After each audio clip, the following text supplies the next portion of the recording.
Bienvenidos al webinar de Passive House Austral. En breves momentos recibiremos a Alejandra Chuftan, quien es gerente del Instituto Forestal Los Ríos y directora de Passive House Austral.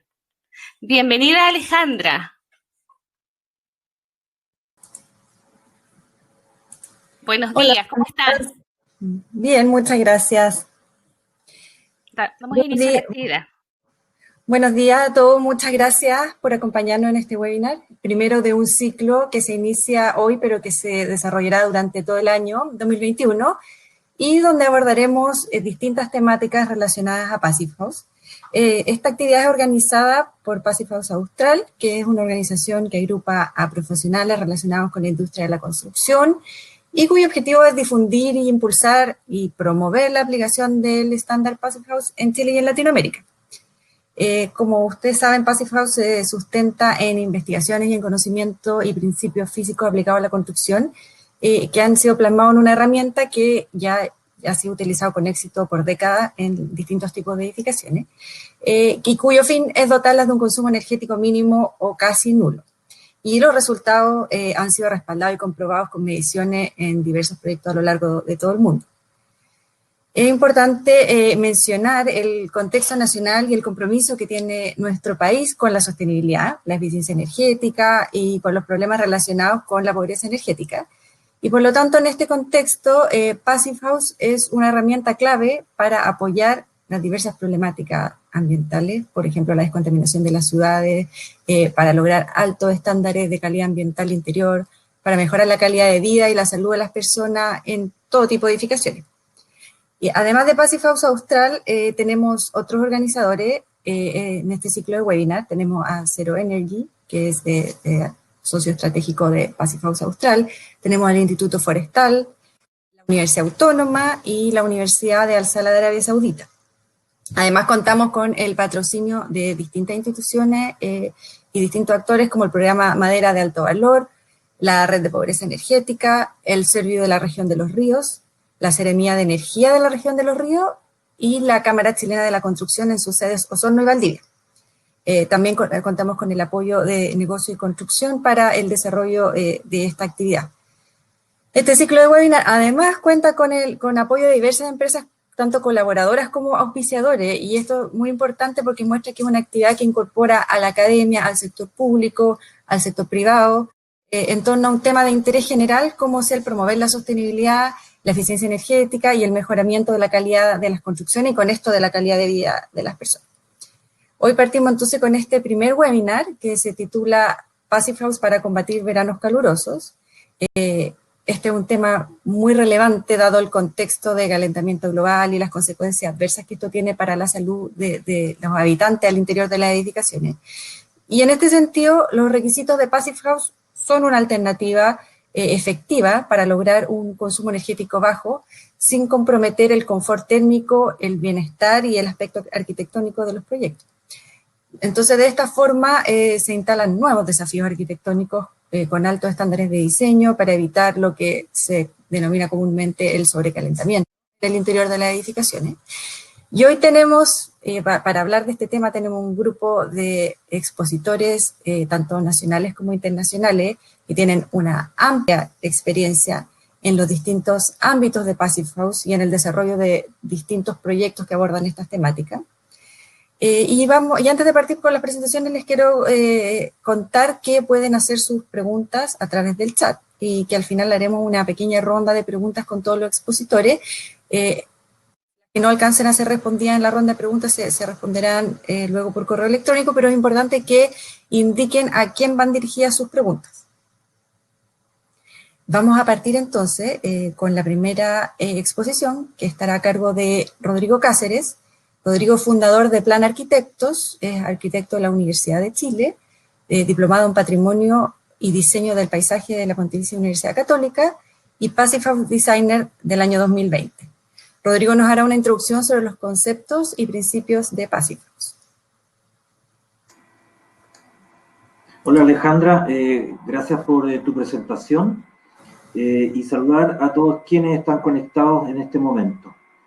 Introducción estándar Passive House. ¿Qué es Passive House? Es una certificación alemana de vanguardia de inicios de 1990.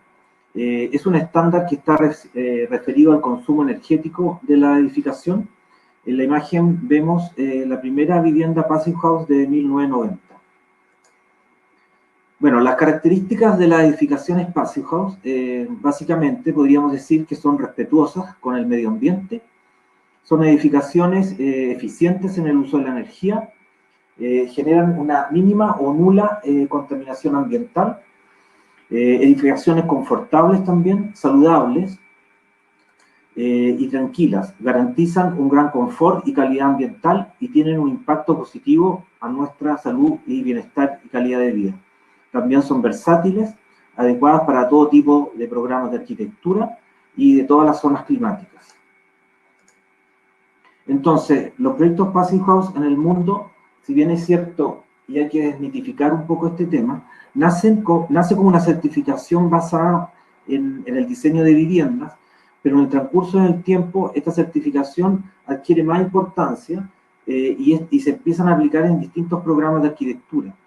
Y hoy en día, muchos de los proyectos certificados tienen programáticas muy distintas a lo que son la vivienda. Hay aeropuertos, hay colegios, hay edificios de oficinas, edificios de vivienda, museos.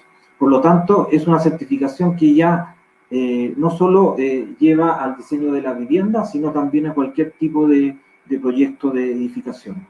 Y también desmitificando el tema del Passive House, se cree o se piensa básicamente que este diseño corresponde a una tipología más bien hermética, más bien cúbica, en donde hay un control excesivo de ventanas, pocas ventanas, pero nos damos cuenta que también eso ha ido cambiando en el tiempo, de tal forma que los diseños nacen quizás un poco en la base de la mano del diseñador, del arquitecto.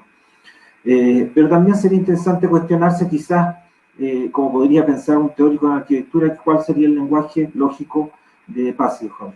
Pero en sí, la praxis dice que los diseños son de tipologías muy distintas y de programas arquitectónicos también muy distintos. El otro tema interesante es la aplicación del Passive House en las zonas climáticas.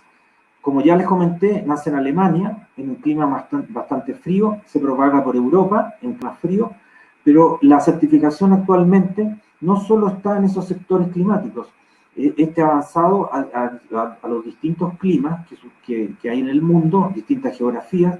Es el caso que hay certificaciones aprobadas en Nueva Zelanda, Australia, incluso Brasil, California, Estados Unidos, y en el área europea en zonas mediterráneas bastante más cálidas como Italia y también España.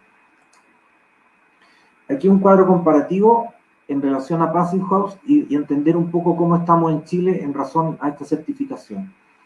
En este esquema, a un lado tenemos la certificación europea en Alemania y al otro lado, al lado derecho, lo que ocurre en Chile.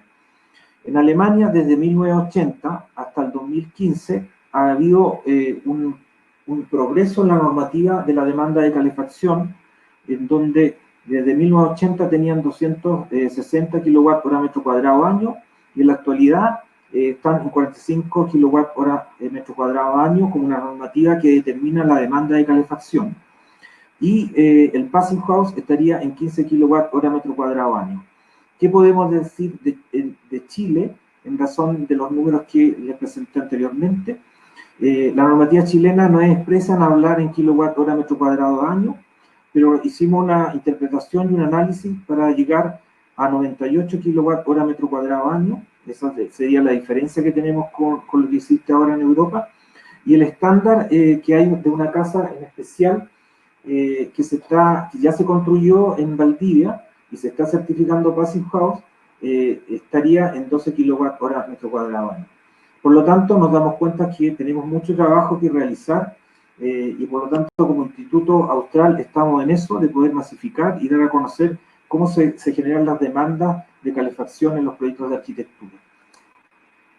Bueno, y además, para el tema del diseño arquitectónico aplicado a Passive House, siempre se habla de 5 principios Passive House, que los mostraremos en este esquema que grafica a un edificio. Casi siempre Se hace la aplicación de los principios en una vivienda, pero lo quisimos hacer en una edificación más edilicia.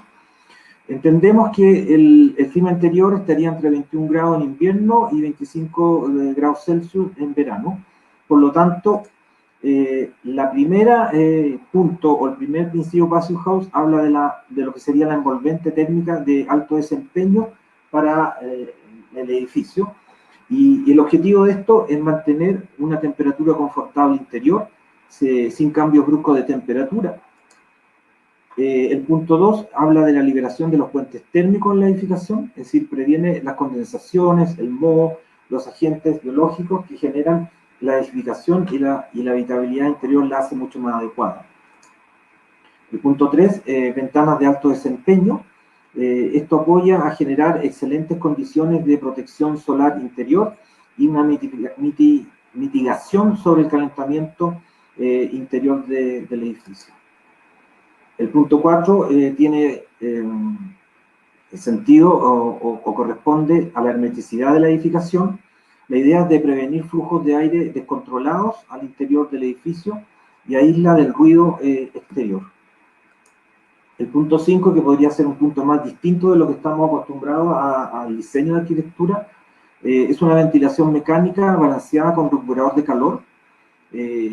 ¿Cuál es el objetivo de esto? Estabiliza la temperatura y humedad ambiental, una calidad de aire de agentes libre de agentes alérgenos y contaminantes. Ahora, como dándole una vuelta a estos principios, podríamos hablar de que podríamos encontrar dos principios más en base a una derivada de ellos, que podríamos decir que son situados en el verano, o quizás para climas más cálidos, o quizás también cuando el diseñador actúa sobre una morfología arquitectónica en base a paños de cristales, más ventanas, etc. Entonces, esos tres puntos que influyen sobre el proyecto de arquitectura serían atacados como dos puntos más, posiblemente en una derivada, que sería el sexto punto, que sería un sombramiento exterior, es decir, cómo preocuparse del exterior del edificio, trabajar con pieles, con pantallas solares, de tal forma de controlar la radiación exterior. Otro punto más tendría razón de entender la ventilación natural nocturna, es decir, generar, ojalá, ventilaciones cruzadas, o el mismo equipo de ventilación con recuperador de calor, nocturnamente dejarlo en modo free cooling, de tal forma de refrescar interiormente el edificio. Esos serían como los principios para entender cómo estos atacan al diseño de arquitectura y lo modelan como proyecto terminado. Me quiero detener un poco más en lo que sería un poco el recuperador de calor, solo explicar que me parece que es algo bastante distinto a lo que realmente estamos acostumbrados al diseño, solamente hay que aplicarlo con más rigurosidad. Entra del exterior el aire fresco, frío, se mezcla con el aire que va saliendo ya usado, pero esta mezcla es solamente por temperatura, no por contacto de aire. Son placas intercambiadoras que transmiten la energía calórica. Y al salir, obviamente, viene de baños o lugares de servicio, tanto en viviendas como en edificios ocurre lo mismo, y sale hacia el exterior. Entonces, ¿qué podríamos decir del estándar Passive House en forma numérica para definirlo en forma más clara y más precisa? La demanda de calefacción no puede exceder los 15 kWh/m² año, como lo habíamos visto en el cuadro que comparaba cómo estábamos nosotros con Alemania, o anuales de 10 W/m², que eso sería la demanda máxima o la carga máxima. 2, una demanda de refrigeración, que sería igual a la demanda de calefacción con un subsidio adicional para la deshumidificación, dependiendo del clima. Y 3, un sobrecalentamiento. Este no puede sobrepasar los 25 grados durante un tiempo superior a 10% de las horas de todo año.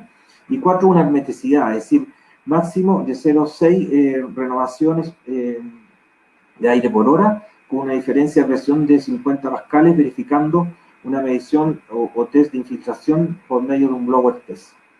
Entonces, ¿qué podríamos decir de Passive House? Que es un estándar de edificación que es respetuosa con el medio ambiente, tiene un importante ahorro energético, realmente es muy importante, y también genera una gran habitabilidad interior de la edificación. Gracias.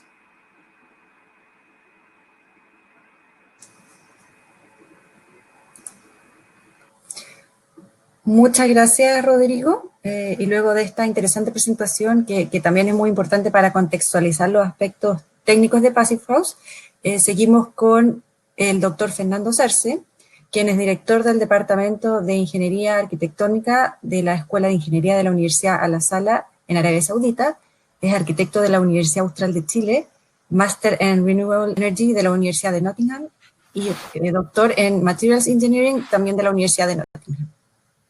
Fernando expondrá sobre calentamiento global y veranos calurosos, problemática central a abordar en este webinar, y que nos permitirá tener una visión general del tema para luego ver cómo esto se va aplicando en proyectos específicos. Muchas gracias, Alejandra.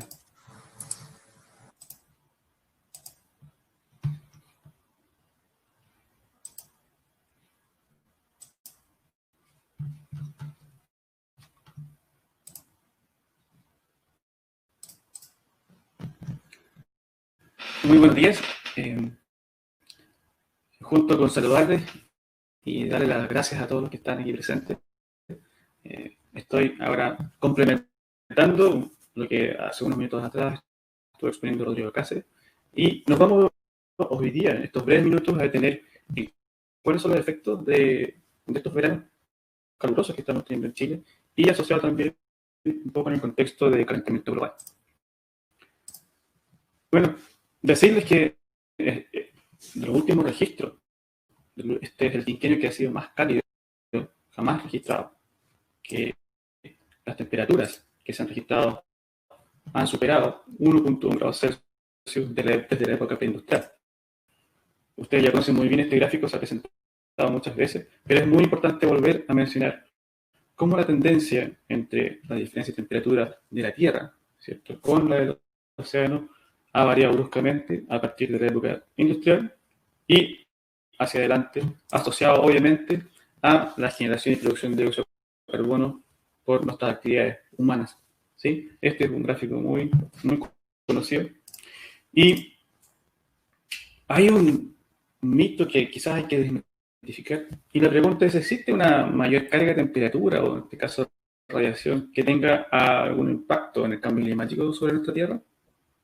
¿Sí? Aquí está una imagen del ciclo solar, una imagen de la NASA donde nos presenta son los sunspots, que son estas marcas negras que aumentan o disminuyen de acuerdo al ciclo solar, ¿sí? Si ustedes pueden ver en este gráfico, tenemos dos líneas, una que es la roja, que es la de temperatura ya, anual de la Tierra, y abajo tenemos la radiación solar y los ciclos, que serían esos picos que suben y bajan, ¿cierto? Y está aumentando en el ciclo 25. Y como presente les podemos decir que estamos terminando el ciclo número 24 para entrar en el 25. Y de acuerdo con el IPCC, ¿cierto?, que este panel intergubernamental de expertos sobre el cambio climático, nos dice que existen implicaciones sobre el aumento de la temperatura de la Tierra con respecto a este ciclo solar. Y esto es interesante porque ustedes ven, aprecian estos dos círculos amarillos, presentan los picos de máximo y mínimo durante estos últimos años, donde se puede ver una variación solamente del 0,1%. Ustedes ven la radiación solar a mano izquierda, en el eje vertical, varía de 1360.5.3 watts metro cuadrado sobre la atmósfera a 1361.8. La variación es mínima. Pero en cuanto a la tendencia de temperatura intermitente, Fernando, de forma independiente se va interrumpa calentando. tu presentación. Disculpa, es que tenemos problemas con el micrófono, no se escucha bien. ¿Puedes intentar hacerlo sin el micrófono que estás usando? Se escucha con algo de interferencia. Se escucha con algo de interferencia. Ahí te escucho mucho mejor. Algo pasó recién que se escuchaba mal. Ya, me voy a acercar al micrófono, no sé si se dice. Ay, excelente. Sí, por favor. Gracias. Sí. Muchísimas gracias. Ya, ahora aparezco locutor de radio. Entonces, como les iba diciendo, tenemos estas dos curvas, y la curva roja, como les decía, es independiente que la temperatura de la Tierra. Así que aumentando, y no tiene ninguna relación, muy poca, con estos ciclos solares, para poder identificar. Y esto trae como consecuencia que hay en estudios sobre la predicción de posibles escenarios asociados al calentamiento global, y esto está asociado, ¿cierto?, a nuestra realidad de Chile. donde se espera que en los futuros escenarios exista un aumento de temperatura entre 2 y 4 grados Celsius, ¿sí? Que haya descongelamiento de los glaciares, que haya una disminución en precipitación en algunas partes y en la zona sur, como lo vamos a ver más adelante, y como lo pueden ver aquí en esta gráfica, van a aumentar un 15%. Va a haber también un aumento del nivel del mar de 20 a 30 centímetros. Por lo tanto, sí existe un impacto asociado que está predicho, ¿cierto? Y está ratificado por nuestros científicos. Aquí ustedes pueden ver una imagen de este escenario para el 2050, donde en la región de la Araucanía, donde estamos ahora, de acuerdo al escenario RCP 8.5, nos cuenta que va a subir la temperatura entre 0.3 y 2.3 grados Celsius en el transecto de la región de la Araucanía, ¿sí? Bueno, pero esto, ¿qué es lo que trae como consecuencia? Aquí tenemos a la ministra, ¿cierto?, diciendo hace poquito que el 2020 ha sido uno de los más cálidos y entre los 10 más secos de Chile que tiene registro, ¿sí? Y la Dirección Meteorológica también estuvo avisándonos, ¿cierto?, que íbamos a tener estas olas de calor, y hace dos días atrás fue el término de esta ola de calor que empezó desde Valparaíso hasta la región de Los Ríos. Y aquí tenemos información muy importante y relevante sobre las olas de calor, los registros de la calor. Aquí podemos ver ustedes en el cuadrito rojo, ¿cierto?, Temuco con 10 durante el 2019. Y temperaturas récord que ustedes las pueden ver en esta gráfica, y también apoyada por la tabla que está al lado izquierdo de su pantalla, donde tenemos, por ejemplo, temperaturas de 32.2 grados Celsius en Porvenir, o 35.7 en Coyhaique, 38.5 en Valdivia, temperaturas muy extremas, ¿sí? Pero ¿qué pasa con la población? ¿Qué pasa con nosotros? ¿Hay algo asociado a los riesgos adversos a la salud? Por supuesto que sí.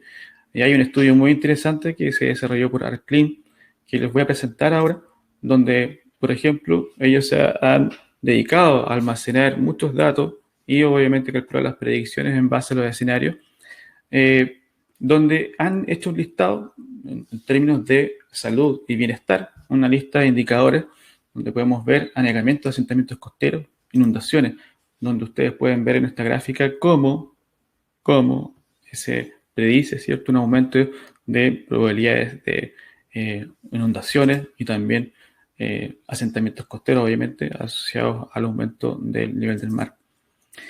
Mortalidad prematura por cambio de temperatura. Esto es súper crítico, ¿sí? Mortalidad prematura por calor. Son dos gráficos que nos están diciendo que en zonas que antes no existía olas de calor, va a empezar a ser un lugar donde van a producirse muertes por olas de calor, por temperatura, ¿sí? Y aquí ustedes pueden revisar esta gráfica de Chile completo, donde se está prediciendo, donde van a haber muertes, mortalidad por calor, ¿sí? ¿Qué pasa con los efectos de la salud?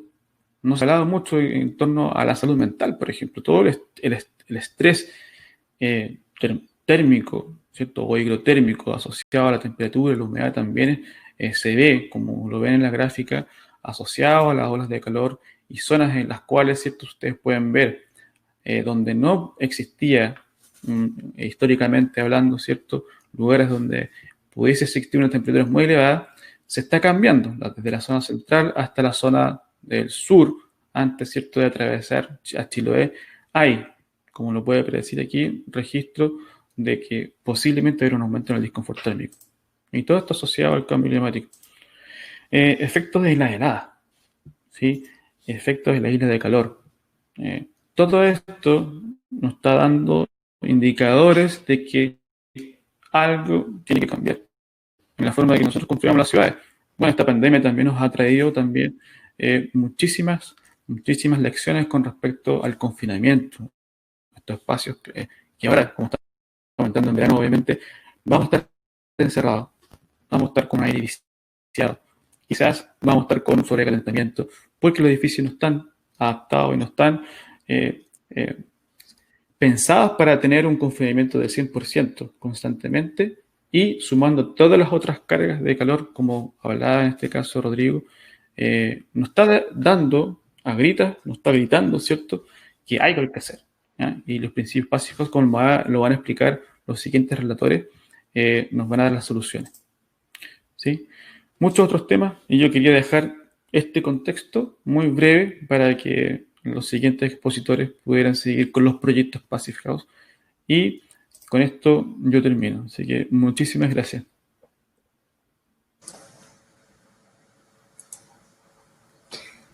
Muchas gracias, Fernando, por tu interesante exposición. Seguimos entonces con la presentación de Javier Menéndez. Javier es director de Zero Energy, es profesor asociado e investigador en la Universidad Metropolitana de Manchester, doctor en Ingeniería Civil y certificador Passive House. Jesús expondrá sobre Passive House en climas calurosos y nos mostrará algunas experiencias internacionales sobre este tema.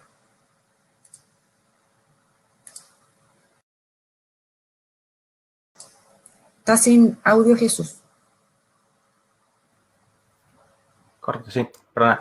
Decía que muchas gracias por la introducción y gracias a los asistentes por estar aquí y conocer un poquito más el desarrollo de lo que es el estándar y estrategias de diseño para climas calurosos.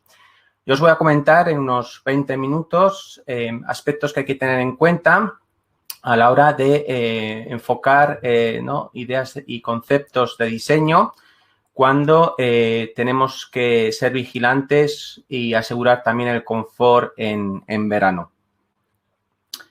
En primer lugar, decir que el estándar Passive House no es solo para climas fríos, es donde nació, sí que eso está claro, pero el estándar Passive House lleva ya al menos 6-7 años investigando de una manera bastante profunda el desarrollo del propio estándar en otros climas, debido sobre todo al interés que está despertando en otras regiones climáticas, como puede ser la asiática, como puede ser Australia, Estados Unidos. Entonces, en este mapa que veis aquí en la pantalla, se distinguen 7 colores, que son unas escalas climáticas definidas sobre todo en función de la latitud y, como vemos aquí en el plano y altitud. Por ejemplo, vemos que en Chile, en Argentina o lo que es todo Sudamérica, vemos, de hecho, los 7, que se dan los 7 climas. Entonces, es una región con una diversidad muy importante y el estándar ya lo ha identificado y ya ha planeado, por lo tanto, estrategias más precisas para según qué región climática.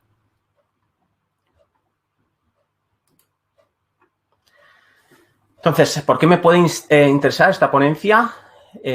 Primero, como he dicho, vamos a centrarnos en estas regiones y vamos a ver en climas calurosos que tanto si estoy en la región verde, que está definida como un clima templado cálido, como la región amarilla cálida, naranja calurosa o la roja ya muy calurosa, son zonas donde nos tenemos que preocupar en el desempeño y en el funcionamiento que va a tener nuestro edificio en meses de estío. También, ¿por qué me puede interesar esta ponencia? Como he dicho y como habéis visto, estas regiones, he cambiado ahora el color, color verde, amarillo, etcétera, por un color rojo. Como veis, ya gran parte de lo que es el globo terráqueo tendría que estar directamente interesado en practicar conceptos de diseño y estrategias pasivas para minimizar el sobrecalentamiento en verano que comentaba Rodrigo en la primera ponencia. Luego también veremos las consecuencias que tenga el cambio climático en los edificios, pero minimizar, como he dicho, la demanda en refrigeración. ¿Por qué también me puede interesar esta ponencia?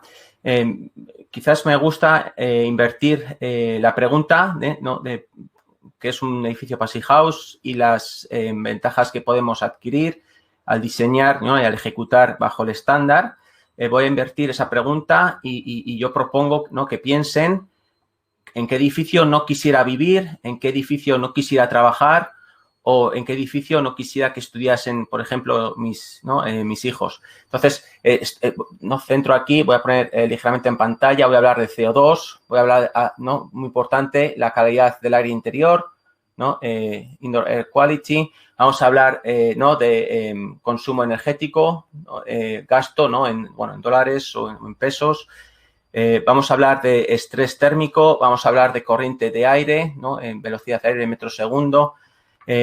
Vamos a hablar también en temperaturas mínimas interiores para evitar el desarrollo de MOS. Entonces, también humedades inversas o por difusión inversa que produzca, ¿no? desde el exterior. En principio vamos a hablar de edificios de una alta calidad. Una calidad, me refiero en cuanto a las propiedades higrotérmicas y muy fundamental, como hablaba aquí, en cuanto a las propiedades del aire interior. ¿Por qué también me puede interesar esta ponencia? Lo que está ocurriendo también en las ciudades, como comentaba también Fernando, el efecto isla de calor, y es que ¿no? debido a la actividad urbana, a la actividad humana, estamos conociendo que con la polución, con la contaminación, se pueden dar fenómenos donde vemos que aumenta la temperatura en ciertas zonas. Seguramente aquí la temperatura sea bastante más baja que en esta zona de aquí, aunque estén separadas simplemente por 500 metros. Entonces, se pueden producir unos fenómenos microclimáticos asociados a nuestra conducción humana en este ámbito en grandes ciudades. Entonces, esto estamos viendo que está sucediendo ahora mismo. Son condiciones que están ocurriendo ahora. El clima que tenemos ahora es el que hay, la contaminación que tenemos ahora es la que hay, pero yo también me tendría que preocupar por la resiliencia o qué es lo que va a ocurrir a ese edificio que acabo de proyectar dentro de X años. En principio, deberíamos de mirar, 50 años es el periodo que se observa para el desarrollo, por ejemplo, de otros factores como el tema estructural, pero lo que está claro que los edificios duran más de 50 años, ¿no? Pueden durar siglos. Entonces, vamos a pensar en edificios que sean resilientes y que esa calidad que queremos enfocar desde el momento o desde el año cero, desde ese momento en que el propietario hace uso de él, sea lo más resiliente posible y sea duradero. Duradero, eso va a significar también que ese confort no se va a poner o no se va a comprometer por esos efectos de cambio climático, por esos efectos de isla de calor. Repito, estamos observando que son, o por lo general, el calentamiento global está asociado a un incremento en temperatura, pero sí que es cierto que en otras regiones lo que está ocurriendo es que también están descendiendo y se están dando unos episodios no meteorológicos bastante desfavorables. Como vemos aquí, lo que está ocurriendo, por ejemplo, ¿no? Ya el sur de Chile, esto es en una escala de temperaturas y en una serie del 2005 al 2014. Hemos visto de media unas anomalías de temperatura que van desde los 2,5 grados en el círculo polar ártico hasta unos menos 2 grados, ¿no? negativos, es decir, se está enfriando ligeramente lo que es la Antártida. Esto es también una imagen de la NASA. Por lo tanto, teniendo en cuenta estos factores de cambio climático y extraponiéndonos a esa serie hasta el año 2050, que es donde se están haciendo todas las previsiones, podemos ver que para nosotros lo más importante, y así se fija también a la hora de certificar, por ejemplo, un edificio Passive House, es conocer el origen de unas bases climáticas. Debemos de conocer y debemos de corroborar y verificar que la ubicación donde se va a diseñar nuestro proyecto presenta una información fehaciente. No solo a nivel de temperatura, que es bastante fácil de medir debido a las estaciones meteorológicas, pero también muy importante todo el tema de radiaciones, ¿no? De radiaciones y también saber esa radiación por orientación. ¿No? De acuerdo, entonces aquí vemos algo que ya está publicado, que ya está verificado. Son tres ciudades, en Santiago, en Buenos Aires o en Brasilia, donde estas bases climáticas, o al menos en esta zona o en esta región, ya está verificado directamente por el Instituto Passive House. Para investigar otros posibles escenarios, porque, como decía, estas series de temperatura normalmente se basan en una década anterior, ¿no? Suele ser quizás de las peor de calidad o donde hay menos información, 1990-2000 o 2000-2010, si es una información algo más actualizada. ¿Cómo puedo extrapolar esa información que tenemos sobre estos datos climáticos a esas condiciones de futuro, ¿no? A esos otros posibles escenarios? El propio estándar ha desarrollado una herramienta donde podemos suponer que en esos 30 años, ¿no? En la meta 2050, que quizás es lo que más, donde más referencia hay a una fecha en concreto, podemos ver, ¿no? En este ejemplo, que es en Londres, y se hace en Londres para ver este fenómeno que comentábamos de la isla de calor, cómo puede afectar al diseño, sobre todo en este caso, ¿no? en verano, y vemos que el cambio es gradual, ese 1,5 grados ¿no? se distribuye en función de esos meses y me eleva la temperatura, pero me eleva también esos factores que comentaba, ¿no? Posibles de radiación, etcétera. Un poquito una imagen, ¿no? Como hace una pequeñita corrección, que es lo que estoy señalando aquí ahora en rojo, siempre para ser algo más conservador en el diseño. ¿Qué más herramientas puedo utilizar? Metonorm, que es un software suizo que presenta una multitud o miles de bases climáticas correspondientes a estaciones meteorológicas y estaciones también científicas y de investigación, donde en la última versión, en la versión 7, por ejemplo 7.3, ya me indica que podría yo estar observando datos de unos valores futuribles. En este caso, me está diciendo que ese escenario para posibles periodos me lo va a centrar en el informe o en el reporte número 4. Hay un quinto ahora también de la IPCC, que es el panel intergubernamental contra el cambio climático. En este caso, también en línea con lo que comentaba Fernando, porque las conclusiones son bastante similares, establece unos posibles escenarios que están marcados en dos direcciones.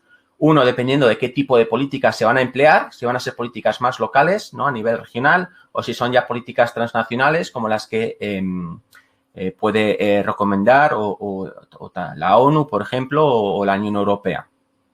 Luego también veríamos, ¿no? en otra variable, es esos cambios políticos a nivel macroeconómico, si se van a enfocar más en mejorar la economía, que lleva consigo o lleva por ende quizás un crecimiento más abrupto y menos sostenible, o si por lo contrario, ¿no?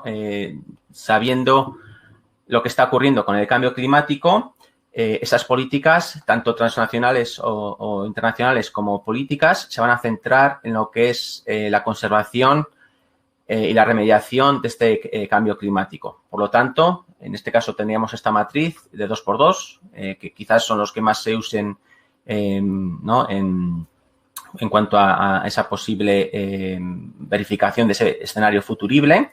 Tendríamos un escenario A1, B1, ¿no? A2 o B2, centrado en estos 4 factores que veis en pantalla, y también a la línea de lo que comentaba Fernando anteriormente, tendríamos, ¿no? Para esa meta, en este caso, si os habéis dado cuenta antes, marcaba el año 2050, tendríamos un rango de valores que os he resumido aquí, ¿no?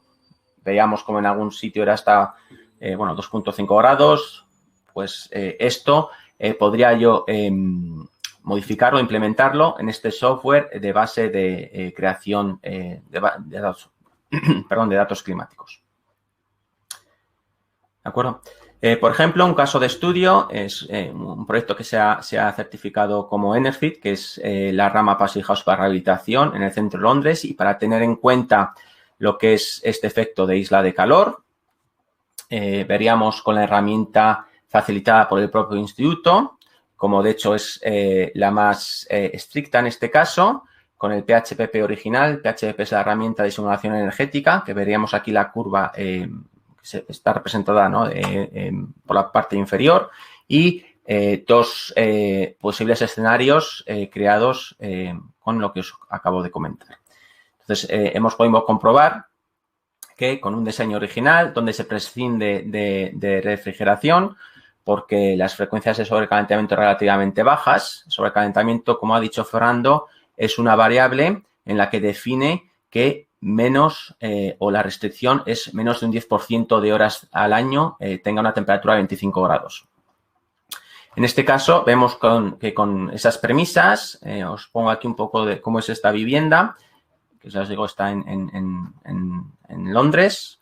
Vemos cómo en cualquiera de estos posibles escenarios estaríamos dentro de lo que son los requerimientos del estándar Passive House.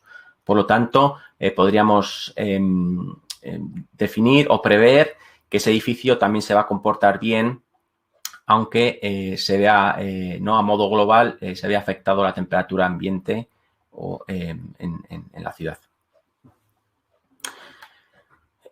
Una manera de poder reducir lo que es el sobrecalentamiento, esto, por así decirlo, es una manera activa, aunque realmente la energía primaria que se necesita es bastante baja, es este aparato que veis aquí, que no deja de ser un ventilador de techo.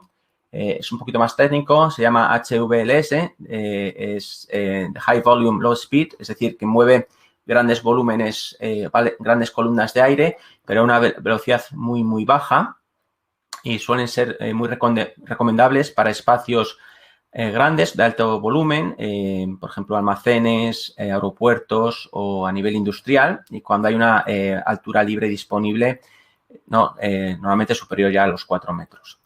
Con un análisis de mecánica de fluidos podemos ver cómo las velocidades de aire, porque la velocidad de aire también está restringida en lo que es Passive House, porque esa sensación no es agradable y la limita, como veis aquí, entre 1 y 2 metros segundo, algo que es tolerable en verano. Bueno, entonces veríais un poco la columna, ¿no? Aquí ves por velocidad cómo realmente es la parte superior, que no está a la escala, pero en rojo indicaría una velocidad de 2 metros y en azul una velocidad de 1 metro segundo. Otras estrategias, ahora sí que son más pasivas, que me va a dar esa mentalidad inicial para poder diseñar con confort en verano. Hablábamos de una ventilación cruzada mediante ventanas. Vamos para ello a tratar de conocer cuáles son los vientos dominantes en mi zona climática, sobre todo dependiendo de la orografía. Vamos a poder definir igual unas geometrías de edificio que creen más sombras, aunque pongamos algo en compromiso o en entredicho lo que es la compacidad del edificio, que eso es algo también muy importante en climas más fríos. Incluso una estrategia puede ser la posición de las propias carpinterías, de los huecos, de las ventanas, o un sobredimensionamiento de la máquina de ventilación de doble flujo con recuperación de calor. Por ejemplo, conocer también la rosa de vientos es relativamente sencillo para una ubicación. Nos puede establecer, ¿no?, cuál es la dirección igual más dominante en verano. A nivel de sombras, por ejemplo, algo inherente al edificio puede ser la creación de pérgolas, ¿no? Y haciendo un sombreado de la radiación incidente en esas fachadas, vemos cómo iría variando. En cuanto a geometría, algo también tradicional, ¿no? Algo mediterráneo, lo español, los patios, calles angostas, donde ¿no?, estos son climas realmente calurosos, donde puede crear un efecto sombra o incluso con vegetación o agua, refrigerar de una manera ventiloconvectiva o evaporativa. La posición de las carpinterías, ¿no? El hecho de que la carpintería esté en un plano, esto sería en el interior de la vivienda, esto sería en el exterior de la vivienda. Lo que veis aquí marcado en naranja me está indicando la radiación solar que entraría. Por lo tanto, si estoy en una ubicación donde lo que gobierna el diseño puede ser el calor en verano, me recomendaría retranquear la ventana o arremeterla más hacia el interior para que el propio edificio me cree una sombra, ¿no? Habría que ver qué fenómenos ocurren también con algo que se denominan los puentes térmicos y cómo variaría en función de la posición de esas carpinterías. Una ventilación de purga, estamos hablando también de aire, estamos hablando de aire que está controlado a través de un sistema de ventilación, ¿no? Entonces aquí vemos una máquina de aire y vemos como quizás sobredimensionando ligeramente los conductos y sobredimensionando ligeramente la máquina, podríamos aumentar lo que es el caudal de aire que puede disipar en verano, ¿no? En las noches de verano.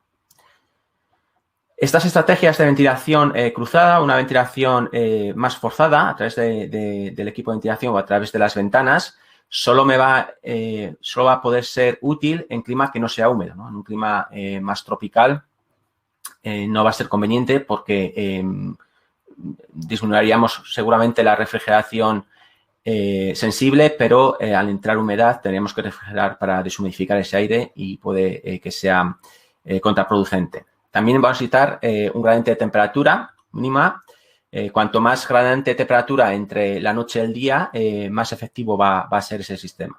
Entonces, por ejemplo, con el ejercicio que habéis visto anterior, pues en un 11%, con una ventilación a través de ventanas y a través del equipo de recuperación de aire, podemos bajar ese sobrecalentamiento desde un 11% solo hasta un 1%, porque esa ventilación de purga adicional en verano pasaría a tener pues de 0 renovaciones hora a 0,35, que no es mucho y sería suficientemente efectivo.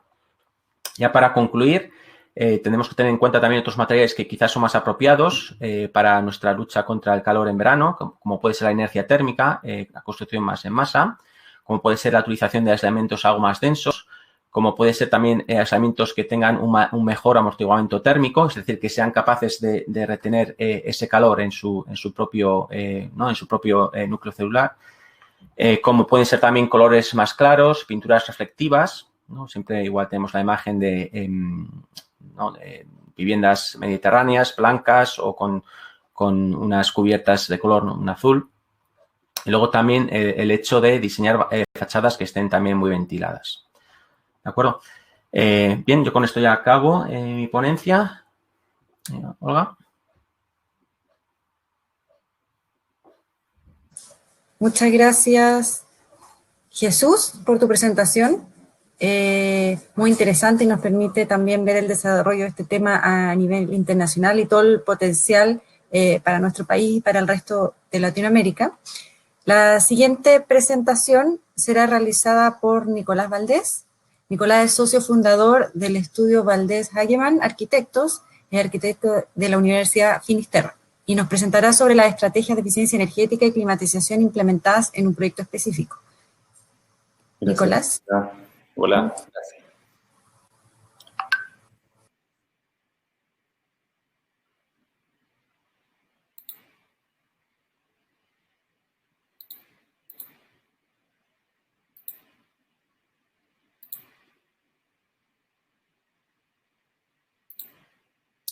Bueno, para contarles un poco, nosotros siguiendo la línea de las presentaciones anteriores interesantes, esto viene siendo la aplicación que tuvimos nosotros en la oficina con este proyecto. Este es un proyecto reciente nuestro, es un proyecto residencial ubicado en el barrio Wolf. Y la gracia es que hicimos integración, además de la arquitectura, con una propuesta que vamos a ir describiendo a continuación. Incluye la integración de un confort térmico de invierno, de verano, confort acústico y también bajos costos operativos a lo largo del año, 27/7, 365 días del año. Esto porque el espíritu principal del proyecto siempre va a ser, y siempre tratamos que sea, la calidad de vida de las personas, de sus usuarios. Presidente Riesco con Augusto Leguía. Este edificio, ubicado en la comuna de Las Condes, actualmente es un barrio residencial de densificación y en conjunto con edificios de oficina. Nosotros lo que decidimos en este caso es complementar la arquitectura de una manera no muy tradicional en el rubro inmobiliario, en donde adoptamos un poco el esquema de los edificios de oficina. Esto consiste en ser plantas libres, con un núcleo principal que se sostiene. Luego tenemos unas 3 columnas dispuestas en los perímetros y el resto es acristalamiento de las fachadas completas. Ahora, esto es con el propósito de poder entregar luz y vistas, considerando que el paisaje circundante, de alguna manera, todo tiene valor, y no dar edificios tradicionales que tienen un adelante y un atrás, y disponer un concepto inmobiliario novedoso distinto. A su vez, también esto promueve la posibilidad de integrar el edificio de una manera distinta en su entorno, un valor que también para nosotros es re importante, que es tener la sensación de apertura y transparencia. En el primer piso no hay autos, no hay estacionamientos, está en esquina, completamente abierto, permeable, y esto es reciente fotografía de diciembre, pero la idea es que esto sea un trabajo de paisajismo bonito que de alguna manera se comparte a la condición de barrio que tiene el lugar. A su vez también, la posibilidad de ofrecer máximas cantidades de luz y vista también permite que el usuario tenga la capacidad, él, de ir definiendo cuánto quiere o no ir controlando estos elementos dentro de sus unidades. Como pueden apreciar aquí, las circulaciones son perimetrales, cosa así de poder mantener siempre la mayor calidad de vista y de luz de los departamentos. Esto porque consideramos que de alguna manera hay una identidad interesante en el barrio del Golf, como un paisaje metropolitano, no solamente hacia el norte, que es el Cerro San Luis, sino que también hacia el poniente, hacia el sur y hacia el oriente. La manera en que fuimos estructurando este proyecto es simple dentro de todo. Son losas postensadas, liberamos de vigas, núcleo central, y fuimos disponiendo balcones de manera alternada con un volado de 2,50 metros, que también provee, como se explicaba en la exposición anterior, de proyecciones de sombra sobre la fachada. También para sumar un poco alguna complejidad, fuimos alternando las plantas piso a piso, principalmente para ofrecer una mayor gama de alternativas según usuario respecto a las orientaciones y las vistas.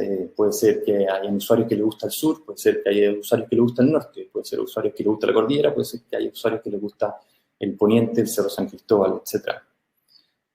Ahora, lo importante y el desafío fue en cómo hacer la unión entre los aspectos y las estrategias de eficiencia energética en conjunto con la estrategia de desarrollo arquitectónico. Y en esta imagen un poco es cómo resumimos esa unión. Es una unión que es desde el principio de la etapa del proyecto del edificio. Ahí mandaron un link para que ingreses como presentador. ¿Perdón? Y... llegó temprano y ahora te la mandaron por WhatsApp. Por favor, apaguen sus micrófonos. A diferencia de otros proyectos que generalmente la solución de generar confort térmico interno se da por una adición de un elemento posterior que interviene, lo importante del proyecto en este caso es que fue desde el inicio del proyecto en conjunto y paralelo para ir desarrollando tanto las fachadas como el desarrollo técnico-estructural incorporando todos estos elementos. Estos elementos en este proyecto principalmente son una envolvente térmica, ventanas de alto desempeño con triple capa de plata, ventilación mecánica mediante aireadores y la losa radiativa mediante frío y calor en verano. Un aspecto interesante a destacar en este detalle es que en el caso de las ventanas, para poder ir de manera paralela con la solicitud del valor U tanto para las ventanas como para el marco y para ir acotando costos, optamos por contar con vidrios de alto desempeño en un sistema en ventanas en cinta, liberando un poco de la necesidad de tener rotura de puente térmico en las ventanas, que por lo general acarrea un costo mayor. Esto es línea estándar de aluminio y la unión en el plano es en la línea térmica interior del proyecto junto con lo que es la losa radiativa, eliminando los puentes térmicos. Ejemplos que se usan hace un buen tiempo y lo interesante a nivel masivo de uso público, el sistema de losas radiativas en frío son, por ejemplo, estos dos casos, uno en el Museo Arqueológico Nacional de España y el segundo, ya de magnitud de otra escala, es el aeropuerto de Pudong en Shanghái. Estos son ejemplos que sirven mucho en el sentido de que es un sistema ya consolidado y con demandas de uso importante. Por lo tanto, incorporarlo en un proyecto en donde la arquitectura no siempre tiene que por qué ser una justificación de que no se puedan, es un poco lo que nosotros estamos tratando de trabajar acá. Esto es lo que está detrás de toda la implementación. Esto es lo detrás del escenario. A la izquierda de la sala máquina, al igual que un sistema vascular, las venas de la arteria, este es el agua fría y el agua caliente, un trabajo muy minucioso e interesante desde el punto de vista mecánico. Y estas son las bombas de calor instaladas en la azotea máxima del edificio. La mejor vista, están ahí en el punto más alto. Para ir cerrando, yo lo que quiero hacer es una explicación general del punto más importante para lograr este confort térmico interior en las unidades, que consiste en las losas radiativas por frío. El agua es inyectada en un sistema de capilares instalado en la losa, pero minuciosamente en capilares de 16 milímetros cada 10 centímetros, generando una densidad de enfriamiento importante, cubriendo toda la superficie. Como pueden ver, ahí hay una precisión de instalación previa al hormigonado importante. Y el agua es inyectada en este sistema a 15 grados.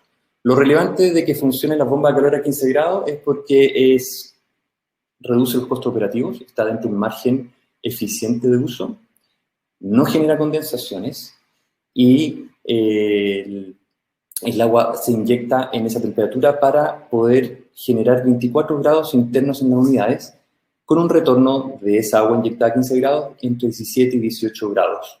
Este parámetro es considerando que en el exterior hay 31 grados de temperatura.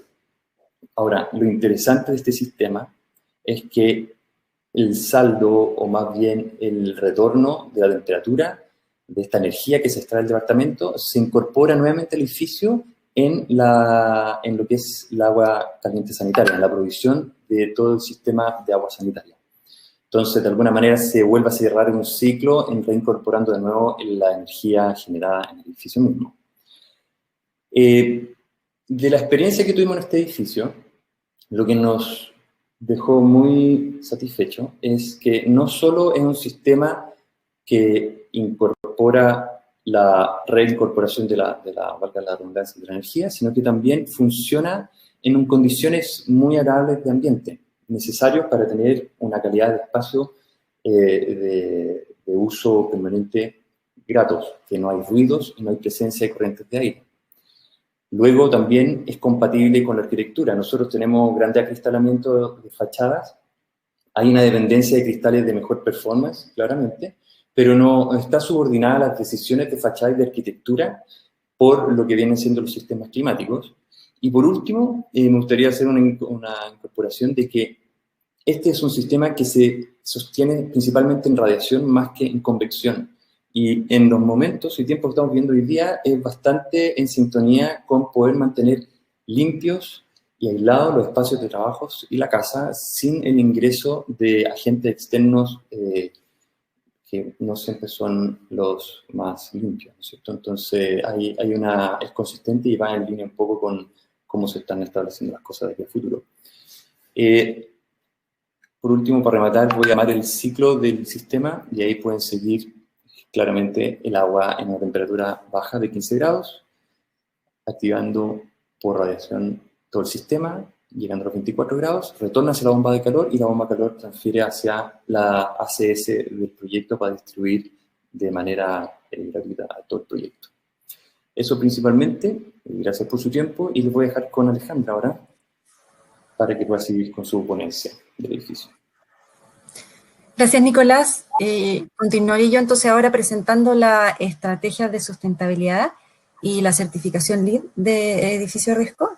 En la próxima diapositiva podemos ver, un poco explicar en qué consiste LEED. La certificación LEED es el acrónimo para Leadership in Energy Environmental Design, liderazgo en energía y diseño medioambiental, y es un programa de certificación voluntario y consensuado para edificaciones sustentables. Y lo que hace es reconocer las mejores estrategias y prácticas de construcción. Es una herramienta que empezó a utilizarse en el año 2000 y que fue impulsada por el Green Building Council de Estados Unidos en conjunto con otros actores y profesionales de la industria de la construcción. El objetivo de esta certificación es mejorar la forma de diseñar, de construir y de operar y mantener las edificaciones. Y esto con el objetivo de disminuir impactos ambientales, durante todo el ciclo de vida del proyecto, de obtener espacios más saludables y seguros, tanto para sus ocupantes como para los trabajadores, y además poder disminuir los costos asociados a la fase de operación de los distintos tipos de proyectos. La importancia de contar con un sistema de certificación es que le da seriedad y confianza y verificación por parte de un tercero a las estrategias de sustentabilidad que se implementan, y también permite el uso de los estándares más exigentes de forma de lograr que los proyectos certificados tengan un desempeño ambiental muy por sobre sus pares, y que a su vez también esto sea certificado por una entidad independiente. En la próxima podemos ver la certificación se estructura primero en sistemas de clasificación según distintas categorías de proyecto, y hay distintas herramientas de evaluación para cada uno de estos. LEED es un sistema que permite certificar distintos tipos de proyectos, ya sean nuevos o existentes, tanto edificios completos, partes de edificios, colegios, hospitales, proyectos residenciales, retail, etc. Y es una herramienta de certificación multicriterio, lo que significa que cubre distintos aspectos de sustentabilidad y por lo tanto aborda los diferentes impactos potenciales de un proyecto durante su vida útil. Se enfoca también en los beneficios sociales y económicos y en el uso eficiente de los recursos. La certificación consta de algunos prerequisitos que son obligatorios y créditos voluntarios que otorgan puntaje y se distribuyen en 7 categorías principales que podemos ver en esta gráfica, y que abordan los distintos aspectos de sustentabilidad, como son, por ejemplo, la localización del proyecto, sitios sustentables, eficiencia en el uso del agua, eficiencia en el uso de la energía, materiales y recursos que se utilizan en el proyecto, calidad del ambiente interior, educación e innovación en el diseño. En la siguiente podemos ver que el LEED es un sistema basado en la sumatoria de puntaje, con un mínimo de 40 y un máximo de 110 puntos, y se asigna puntaje de acuerdo al desempeño en cada uno de estos créditos, que debe ser documentado para demostrar el cumplimiento de los distintos requerimientos. Y en la siguiente podemos ver que existen 4 categorías, cuatro categorías de certificación según el tal de puntaje obtenido. Entonces, una vez que se envía a revisión el proyecto y se verifica por parte de un tercero, se verifica también que se hayan cumplido todos los prerequisitos, los cuales son obligatorios, y con esto se determina cuál es el nivel de certificación del proyecto, que puede ser certificado, plata, oro o platino. En la siguiente, bueno, como vimos anteriormente, son muchas las estrategias de sustentabilidad que se implementan para la certificación de un proyecto, pero quiero destacar algunos aspectos que se implementaron en el proyecto. Nicolás ya explicó en detalle el sistema de climatización por piso radiante y bombas de calor, que permite mantener un nivel de confort con bajos costos operativos y además proveer de enfriamiento en verano. También tiene un muy buen desempeño, también algo comentó Nicolás, en cuanto a iluminación natural, una reducción en el consumo de agua de un 40%, y se realizó un especial esfuerzo en el manejo de residuos de construcción, ya que se cumplió con la nueva norma chilena, que es bastante exigente en cuanto a la valorización de los residuos y a la trazabilidad de estos. Además, requiere tener un encargado de este tema en la obra y hacer toda una gestión interna de residuos. Para poner un ejemplo, desde marzo del 2018 a noviembre del 2020, en total se gestionaron más de 2.000 toneladas de residuos y cerca de 85 toneladas de residuos fueron valorizados. Y esto también implica una importante reducción de emisiones de CO2. También se destaca el compromiso de la inmobiliaria que desarrolló el proyecto Inmobiliaria Indesa con la certificación, y acá en esta imagen se puede ver es una imagen del manual de uso que se le entrega al propietario y donde se detallan todas las características de sustentabilidad del proyecto, pero también se identifican cuáles son las responsabilidades de los usuarios para mantener una operación eficiente de en el tiempo. En la siguiente gráfica podemos ver los distintos aspectos que les decía anteriormente que aborda la certificación. En este caso, como hablábamos, es una certificación multicriterio y por lo tanto tiene diversos beneficios. Por una parte, disminuir los costos asociados a la operación y mantenimiento, que además incrementan el valor del inmueble. Por otro lado, reducir la cantidad de residuos que se generan, tanto en el proceso de construcción como en la operación del edificio. Utilizar eficientemente los recursos, agua, energía, materias primas. Esto mejora considerablemente no solo el desempeño energético hídrico, sino también el hecho de utilizar productos de construcción que reduzcan al mínimo su impacto potencial en el medio ambiente durante todo el ciclo de vida. Y finalmente logra proveer ambientes interiores saludables y confortables, tanto para ocupantes como para trabajadores. También se reducen emisiones de CO2 y otros impactos potenciales como el agotamiento de recursos no renovables, la contaminación de las aguas, el uso de suelos agrícolas, entre otros. Y en la siguiente podemos ver que en este sentido surge una oportunidad de complementar estas certificaciones multicriterio, como es el caso del LEED, con certificaciones que se enfocan en el desempeño energético, como es el caso de Passive House, que veíamos varios ejemplos anteriormente. En varias experiencias internacionales ya se ha visto que en proyectos certificados Passive House, la certificación Passive House le ha permitido obtener puntaje para LEED justamente en el ítem de desempeño energético, como desempeño energético excepcional. Entonces, un proyecto que obtenga ambas certificaciones tiene el desafío tanto de reducir impactos en energía, agua, desechos, transporte, invertir en innovación, etcétera, pero además incorporar un alto desempeño energético. Por lo tanto, hay un gran potencial de combinar ambas certificaciones, obteniendo una doble certificación y logrando de esta forma desempeños óptimos en cuanto a energía y en cuanto a medio ambiente. Ese es un tema que en Chile aún no tenemos proyectos con ambas certificaciones, pero algo que a futuro tiene un tremendo potencial el hecho de poder combinar y poder abarcar tanto todos estos temas multicriterios como el foco específico en el alto desempeño energético. Con esto terminamos la presentación. Gracias, Nicolás.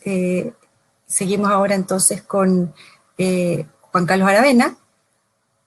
Juan Carlos es egresado de Derecho a la Universidad Austral de Chile, diplomado en Mercado y Regulación Eléctrica de la Universidad de Santiago, y hoy presentará la experiencia del proyecto Sendero Bayo, que está en proceso de certificación Passive House Premium, y lo acompaña en esta presentación Javier Vázquez, que es el arquitecto del proyecto. Muy bien, muy buenos días. ¿Se ve todo bien? Se ve todo bien. Vale, muy bien. Muchas gracias por la presentación, Alejandra. Bueno, hoy día vamos a presentar el proyecto Sendero Bayo, un proyecto ubicado en la ciudad de Valdivia. Es el primer proyecto en Latinoamérica en proceso de certificación Passive House Premium, que es lo que te vamos a explicar en esta oportunidad. Bueno, ¿cómo llegamos a esto? La idea es contarles un poco que nosotros básicamente podemos resumir las características del proyecto en estas nuevas características. Principalmente la primera, desde luego, que este proyecto se desarrolló bajo los estándares del Passive House, pero no solo eso, sino que también considera la conservación del bosque nativo o bosque y selva valdiviana presente en el terreno. También considera un sistema distrital para calefacción y enfriamiento. El agua caliente sanitaria va a ser proveída a través de un sistema de bomba de calor, que a su vez va a generar la posibilidad de recuperar el calor de las duchas, de las aguas grises, para ser reinyectada al sistema de generación de agua caliente sanitaria, con lo que vamos a generar un ahorro energético en electricidad, básicamente. Las aguas residuales que van a quedar de la operación de este proyecto van a ser tratadas a través de la tecnología de la lumbricultura o biofiltro dinámico aeróbico, más conocido en Chile como sistema TOA. Y parte de esa agua tratada con este sistema va a ser reinyectada al sistema de sanitario, lo que nos va a permitir hacer una reducción del consumo de agua de a lo menos un 25%. El proyecto también en su emplazamiento, en su ubicación, está a orilla del río Cruces, lo cual nos permite acceder a la posibilidad de que los habitantes del proyecto puedan transportarse o puedan movilizarse a través de el sistema de transporte fluvial sustentable que comienza a operar este año en la ciudad de Valdivia. Y la energía que este proyecto va a consumir va a ser proveída o compensada a través de la generación de una microcentrala hidroeléctrica presente en la ciudad de Pañipulli. Bueno, aquí podemos ver el programa del proyecto donde, dado su uso como residencia estudiantil, Sendero Bayo fue concebido con una lógica de campus universitario. Y bueno, los edificios, la urbanización se emplazan respetando el bosque. Como veíamos en la lámina anterior y como vemos en esta lámina, el bosque nativo representa en este terreno a lo menos el 60% de su superficie. De manera que nosotros entendemos que este es un activo del proyecto y nos interesa conservarlo.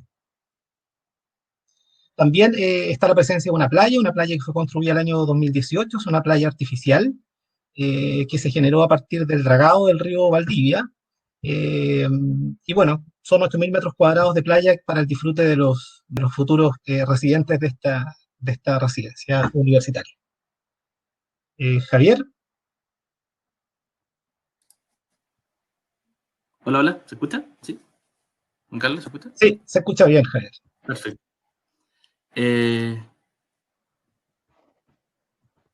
¿Puedes pasar la sí. presentación? Ahí sí, disculpa. Vale, gracias.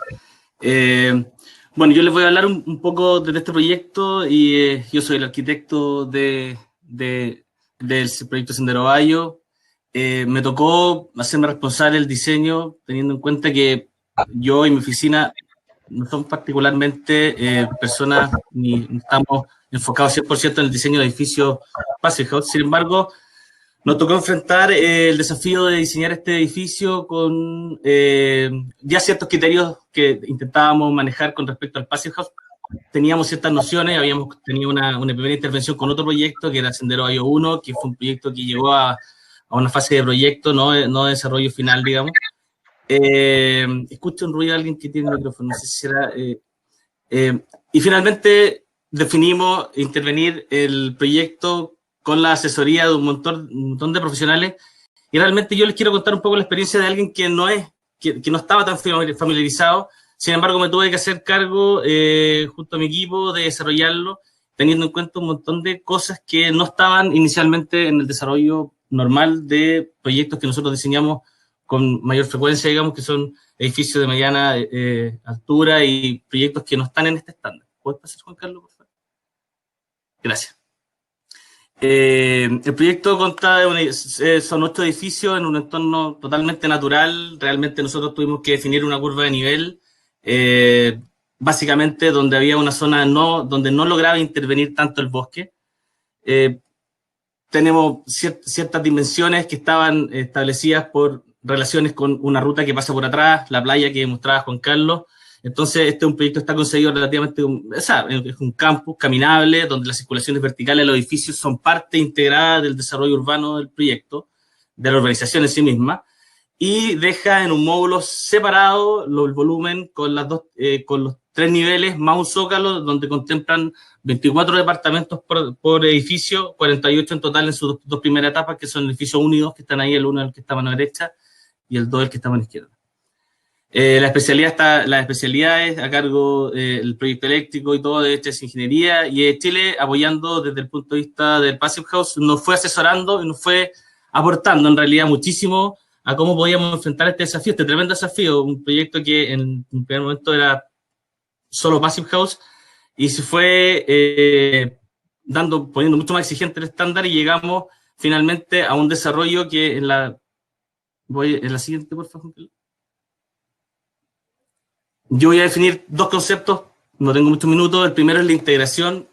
Realmente existe siempre en un proyecto de arquitectura, todos los arquitectos lo manejamos, digamos, esta comunicación constante con las diferentes especialidades. Ahora, en este caso puntual, tuvimos que hacer una especie de despiece, en donde tuvimos que desarmar el proyecto prácticamente, poder modular, poder plantearse miles de complicaciones que existían, porque el proyecto, si bien estaba concebido con una idea de poder aislarlo herméticamente con envolvente térmica, el estándar Passive House Premium pedía aún más requisitos y era complejo manejarlo, la salida, las pendientes, tuvimos que trabajar chafos horizontales que son bastante complejos, porque además no podíamos romper la envolvente térmica o podíamos hacerlo en la menor cantidad de partes posible. Entonces, lo que yo quiero hablar un poco es de la integración. Yo creo que los arquitectos tenemos que de alguna manera aprender a integrarnos aún más todavía de lo que hacemos generalmente con los ingenieros, con todo el equipo que hay detrás, los mandantes, etcétera.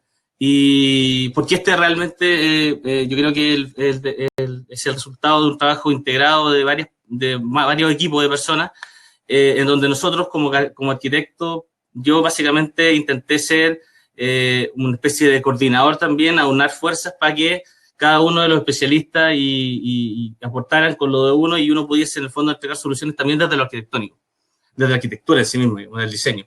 La siguiente, por favor. Nosotros tuvimos, mi segundo concepto, que es la disposición. Nosotros sí tuvimos que generar algunas modificaciones. Efectivamente, el proyecto, si bien estaba con una definición de antes, por supuesto, pero nos vimos envueltos en algunos inconvenientes que nos exigía este estándar altísimo que es el Passive House Premium, donde tuvimos que, por ejemplo, modificar parte de las cubiertas por las secciones de aislación, modificamos algunas salientes con respecto a los enfrentamientos con el sol por el norte, que es la fachada que estamos viendo en este momento. Tuvimos que reorganizar parte importante del zócalo, donde tuvimos que implementar unas pequeñas salas de máquinas que requería por edificio. Fue un tema también definir en qué edificio, porque actúan como un conjunto a través de su planta distrital, dónde se ubicaban esta maquinaria, este tipo de cosas. Fue un manejo complejo, en realidad, intentar entregarle a cada uno los espacios y en ese sentido había una disposición de parte de nosotros de ser resoluto, de entregar respuestas rápidas y de ser un aporte, en realidad, desde la visión de un arquitecto, por supuesto, pero enfrentando también la necesidad, por cierto, de tener que disponer y tener la disposición, en realidad, de apoyar y modificar. Nosotros también definimos ciertas estructuras externas separadas al modo general, que es lo que explicaba al principio. Las circulaciones verticales son parte de la urbanización, son públicas, están abiertas, y en cambio los módulos de 24 departamentos en total, que son esos 3 niveles de departamentos, 4 por lado, 4 hacia el norte, 4 hacia el sur, en la mayoría de sus casos, son el paralelepípedo que está envuelto, que tiene muy pocas perforaciones y que está en el fondo cuidado, resguardado por todas estas estructuras montantes que se adosan al edificio con elementos bastante puntuales en el fondo y se hacen cargo de su sustentación a través de ciertos elementos muy puntuales que intentamos jalar e intervenir lo menos posible. Entonces, eso fue bastante demandante en ese sentido porque tuvimos que generar respuestas y me parece que de alguna manera lo pudimos lograr, digamos. Esa fue la siguiente. En los principios básicos, yo sé que lo han hablado antes, digamos, en las presentaciones. En este caso, nosotros puntualmente quise mostrar detalladamente cómo cada uno de los puntos que se han conversado son y fueron considerados. En este caso puntual, el tema de la hermeticidad, por ejemplo, ha sido un tema difícil de manejar porque todos los edificios, todos lo sabemos, tienen descargas, tienen pasadas, y en este caso había que generar ciertos compromisos con algunas cosas, algunas pasadas que no eran tan fáciles de solucionar. Y bueno, finalmente con la disposición y con la integración, que eran mis dos conceptos que quería explicarles, funcionó, resultó, y pudimos enfrentar estos cinco conceptos bien ya conversados que hemos hablado. Siguiente. Solamente para terminar, yo quisiera hablar un par de estrategias desde lo bastante precario que nosotros enfrentamos, pero nosotros hicimos una especie de BIM artesanal, que es las imágenes que ustedes han visto, este desmembramiento. Hicimos las secciones separadas, hicimos muchos cortes de encuentro, hicimos lineamientos, seguimos todas las descargas. Ese fue un trabajo bastante arduo en poder intentar referir desde donde nacía hasta donde terminaba. Pero fue la única forma que yo encontré y que en la oficina tratamos de solucionar para poder intentar no encontrarnos con sorpresa a posterior, en el fondo. Revisamos todas las especialidades por separado, que fue otra decisión que tomamos en algún momento también con Juan Carlos, de cómo podíamos, además de integrarlos, pero en algún momento intentar que cada uno tuviese su espacio y poder lograr convivir, coordinar en el fondo. Ese fue un trabajo bastante importante que hicimos. Y la otra estrategia importante, yo creo, que es que lo habitable, en definitiva, que son estos 24 departamentos de los cuales yo hablo en estos 3 niveles, fueran de alguna u otra manera un volumen habitable aislado, y lo referido a las circulaciones pasar a ser parte de lo exterior. Así era más fácil contener menos metros cuadrados de desarrollo. Eso. Muchas gracias. Gracias, Javier. Bien, yo voy a continuar Con los resultados del modelamiento térmico. Bueno, esto que le acaba de explicar Javier se muestra finalmente en resultados. En este gráfico comparativo se aprecia con más claridad el contraste de resultados con las diferentes estrategias de aislación que nosotros modelamos para este proyecto, en que la diferencia más marcada corresponde a la demanda de calor en invierno. Si ustedes pueden apreciar aquí, si nosotros hubiésemos utilizado la estrategia de la norma del plan de descontaminación atmosférico de la ciudad de Valdivia, este edificio habría tenido una demanda de 135 kilowatts por metro cuadrado al año versus los 6.1 kilowatts por metro cuadrado al año que logramos aplicando el estándar Passive House. Aquí hay que recordar que el estándar Passive House pide, o la exigencia es de 15 kilowatts por metro cuadrado al año. Nosotros la superamos con holgura. Pero por otra parte, si ustedes ven los resultados de las tres estrategias en cuanto a la demanda de frío, son bastante similares. Y la razón de esto está en que la estrategia de orientación del edificio y su diseño arquitectónico permite que en el verano tengamos una baja penetración de irradiación. Por lo tanto, tiene un comportamiento propiamente pasivo muy alto este edificio. Bueno, para lograr estos resultados se requieren de sistemas de apoyo, y uno de ellos es el sistema de ventilación con recuperación de calor. Este sistema lo que hace es traer el aire viciado desde el interior, que ya cuenta con una temperatura de confort, la que se perdería, ¿verdad?, al ser expulsada. Entonces, lo que este sistema hace es transferir el calor del aire expulsado al aire fresco entrante. El aire entrante es filtrado y luego inyectado a las habitaciones, lo que permite tener un ambiente de mejor calidad que el exterior y permite prevenir enfermedades como el COVID, por ejemplo. Con respecto a los sistemas de climatización, nosotros, bueno, existen varias tecnologías. Nosotros elegimos el sistema radiativo, que es un sistema de circulación capilar, que en verano captura el calor interior evacuándolo hacia el exterior de forma similar al comportamiento de la circulación sanguínea.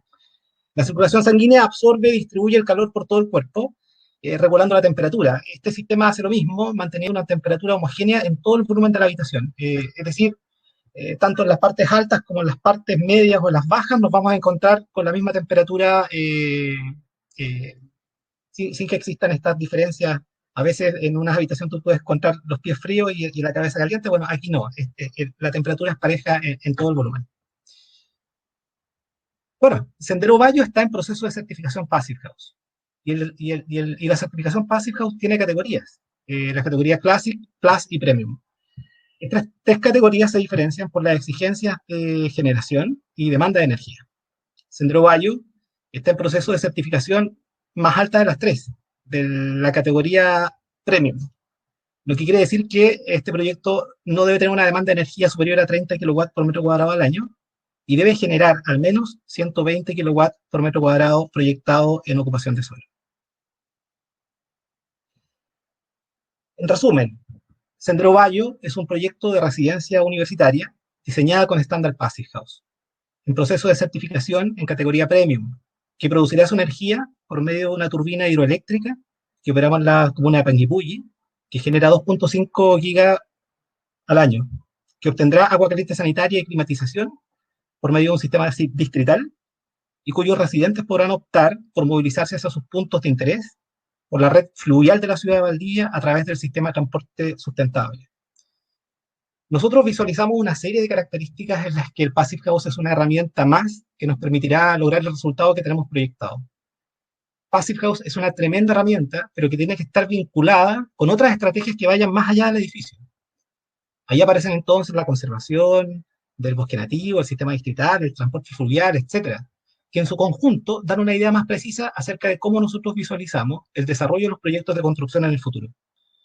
Al ser un proyecto de residencia universitaria, creemos cumplir una labor educativa también, puesto que los estudiantes que vivan en el futuro en Sendero Bayo, al egresar y a iniciar su carrera profesional, exigirán de las viviendas un estándar a lo menos igual o superior al que experimentaron mientras estudiaron y vivieron en Sendero Bayo.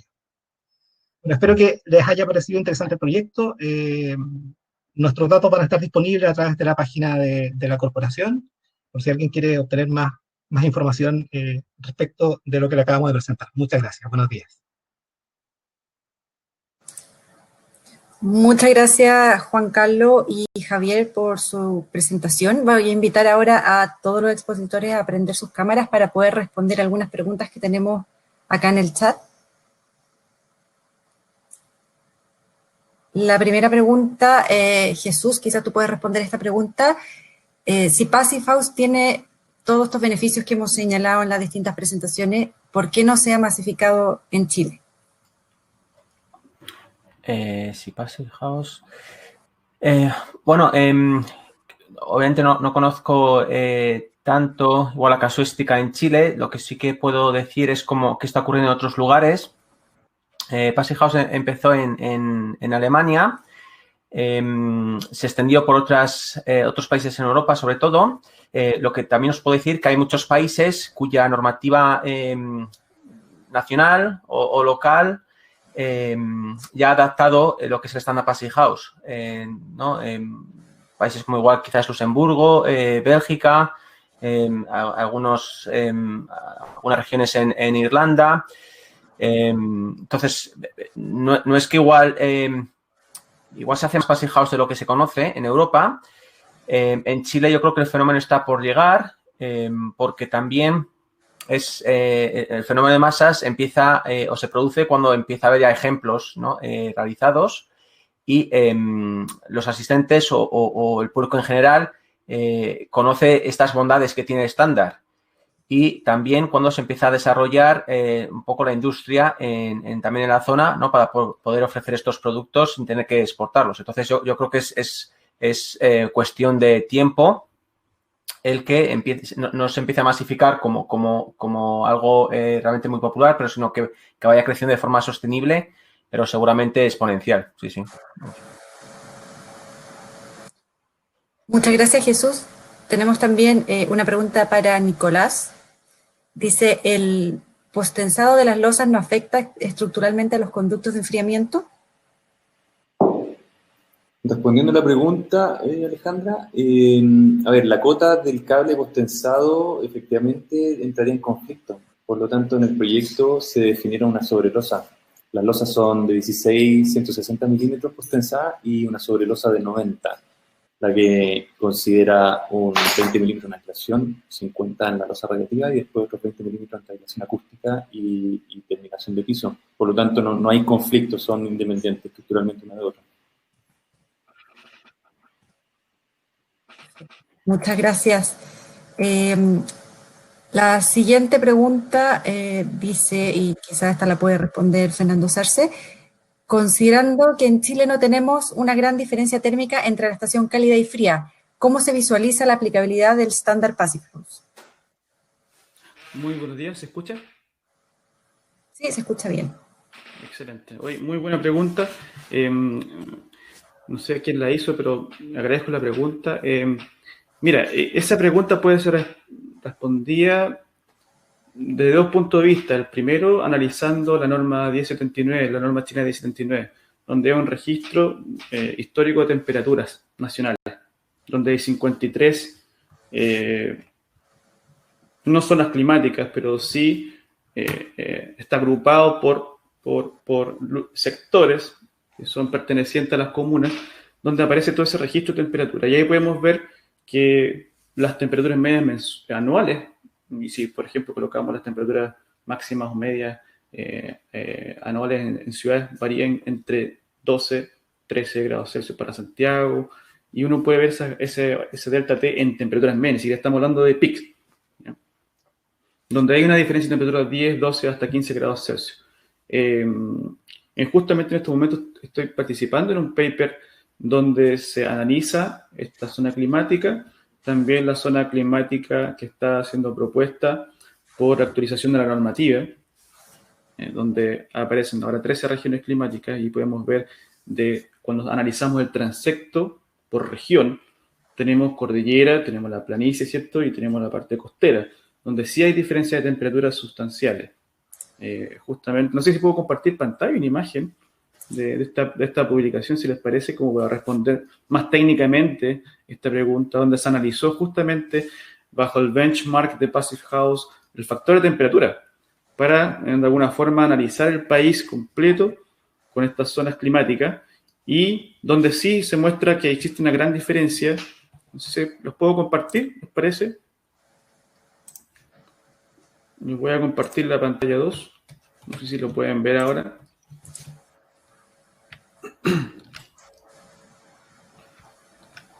¿Sí?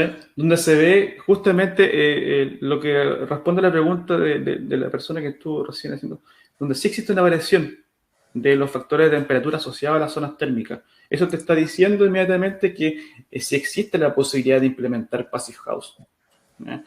Y si te das cuenta, las zonas, la línea negra es la propuesta Passive House actual, y la roja es la que nosotros estamos siguiendo. Entonces, la brecha no es mucha. Si te das cuenta, solamente las partes más calurosas del país es donde existe una brecha más grande con el estándar Passive House. Pero si vamos a la parte sur, y quizás también ahí puede responder a tu pregunta, que no hay tanta variación climática, el estándar Passive House es totalmente aplicable. ¿Sí? Esto lo vamos a publicar ahora en Londres en un tiempo muy, muy menor. Así que esto es un cuadro resumen de que justamente te da la posibilidad de que Passive House es una forma muy viable de poder implementar en Chile. No sé si se responde a la pregunta. Podemos seguir conversando acerca de esto. Muchas gracias, Fernando. Hay otra pregunta que... la idea es que idealmente indiquen para quién es la pregunta, pero aquí voy a hacer la pregunta para Jesús. Claudio Rodríguez pregunta, ¿esto solo aplica a construcciones nuevas o es posible aplicar el estándar a construcciones existentes? Está sin audio, Jesús. No, disculpad, el estándar Passive House se aplica tanto a construcción nueva como a construcción existente. La construcción existente tiene un esquema de certificación diferente que se llama EnerPhit, pero si esa rehabilitación que se hace es de alta eficiencia y cumple con el propio estándar de Passive House, como se entiende como para obra nueva, también sería Passive House. Entonces, sí, pero el estándar Passive House es indiferente de la tipología de proyecto, si es obra nueva o rehabilitación, del tipo de estructura o del tipo de construcción con el que se hace y del clima.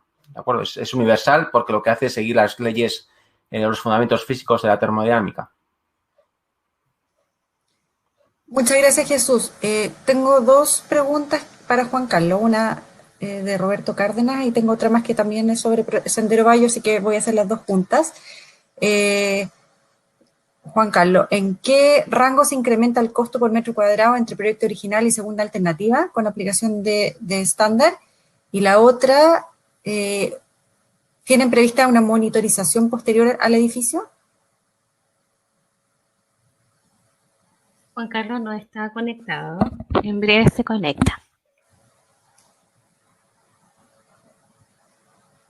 Podemos entonces seguir con otra de las preguntas. Aquí hay una pregunta que me imagino que es por el tema LEED, que dice cómo se normaliza la emisión de volátiles de las resinas, conservantes, revestimiento, etcétera, en un ambiente cerrado. Lo que exige la certificación es productos libres de compuestos volátiles orgánicos en espacios interiores, y esto lo certifica cada uno de los fabricantes. Hay ciertos rangos que son permitidos o no permitidos, y la ficha técnica de cada uno de los fabricantes debe certificar la cantidad o las emisiones de compuesto volátil orgánico, y esto aplica para todos los revestimientos interiores, mobiliarios, adhesivos, etcétera.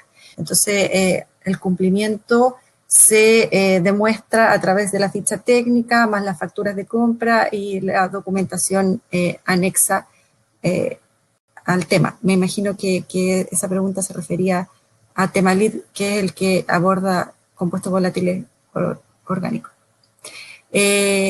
¿Podemos ahora preguntarle a Juan Carlos? O tengo otra pregunta acá. Quizás, Jesús, que tú estás conectado, pues, porque no sé quién más está conectado, o no sé si alguien más puede responder esta. Han planteado la combinación de captación de aire con el sistema francés de captación y conducción subterránea. ¿Permitiría mejorar el sistema propuesto? No sé a quién iba esta pregunta, pero quizás, Jesús, tú nos puedes ayudar. Sí, la puedo responder. Entiendo que te refieres a lo que se conoce como sistemas provenzales o pozos canadienses. Es un sistema donde hay un pretratamiento de aire anterior a lo que es la entrada al edificio o la vivienda y anterior al sistema de recuperación de aire, que sí que lo que hace es mejorar, no es que mejore el rendimiento del equipo de ventilación, pero sí que decrementa esos saltos, ¿no?, de temperatura, y puede ser muy interesante en sitios también fríos o muy fríos, que también parte, ¿no?, de Canadá, este sistema, o en sitios también muy, muy cálidos, ¿no?, para temperar el aire, ¿no?, pasando tubos. Hay dos tipologías de pozos, uno más en profundidad, otro más en superficie, y hace que el rendimiento aumente ligeramente. Dependiendo del tipo de proyectos, puede ser competitivo y puede ser bastante eficiente, sí. Muchas gracias, Jesús. Creo que no tenemos más preguntas. A ver, ¿está conectado Juan Carlos? Porque solo respondimos todas las preguntas que no sé si las pudiste escuchar, Juan Carlos, las dos preguntas que te hicieron a ti, o te las leo de nuevo. Sí, por favor, léemela. Ya, ¿en qué rango se incrementa el costo por metro cuadrado entre el proyecto original y segunda alternativa con la aplicación del estándar? Y si es que se va a hacer un monitoreo posterior al proyecto.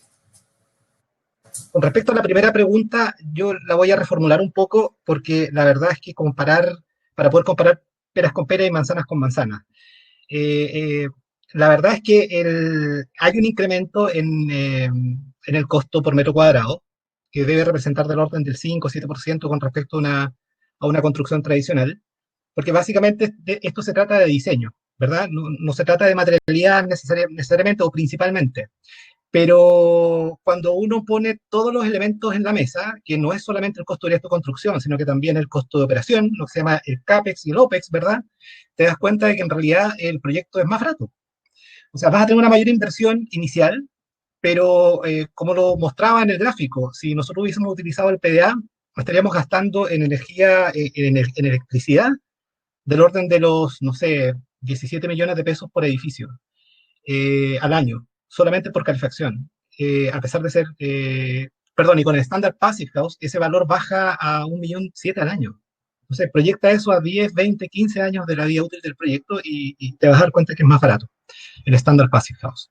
Y con respecto a la monitorización, sí, claro, aquí va a haber una monitorización que es permanente. Nosotros lo que pretendemos es funcionar como una especie de comunidad energética local, en que cada departamento en el arriendo va a estar incluido los costos energéticos, precisamente porque logramos muy bajos costos energéticos, y estos desde luego tienen que ser medidos y en tiempo real.